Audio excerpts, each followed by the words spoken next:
Avec son équipe de l'heure des pros, nous, Pascal Praud revient sur des faits d'actualité. Les débats font donc rage sur le plateau. Et l'un des sujets a provoqué quelques tensions entre le présentateur de 58 ans et l'un de ses intervenants. En cours d'émission, Pascal Praud a lancé le sujet de l'immigration. Il a évoqué la une du Figaro concernant l'immigration qui était en hausse. Puis, il a ajouté que selon les chiffres de l'INSEE, la population française compte 10% d'immigrés. Évidemment que la société change, on peut l'admettre, a-t-il lancé. Et son chroniqueur Georges Fenech de préciser qu'il faut que l'intégration fonctionne.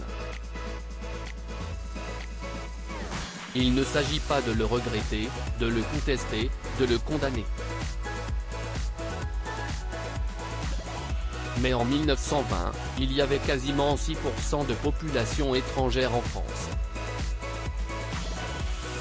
Et tous ces gens étaient naturalisés, a poursuivi le compagnon de Catherine. Un reportage sur le sujet a ensuite été diffusé. La population change.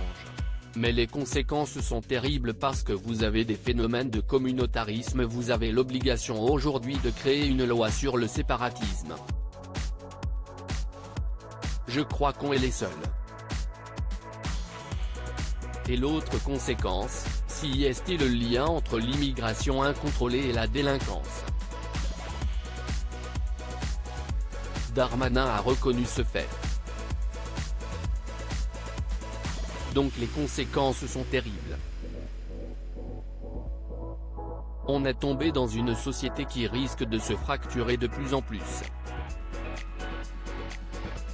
La seule solution, si est de recontrôler les frontières, a lancé Georges Fenech par la suite. Pascal Praud lui a demandé de ne pas généraliser, car il y avait de nombreux cas où l'intégration était réussie.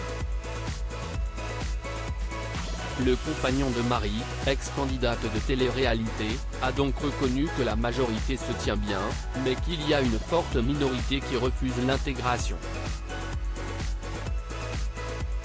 Je ne reprends pas cette formule à mon compte, ils se sont auto-exclus, a ajouté le consultant. De quoi énerver Pascal Praud.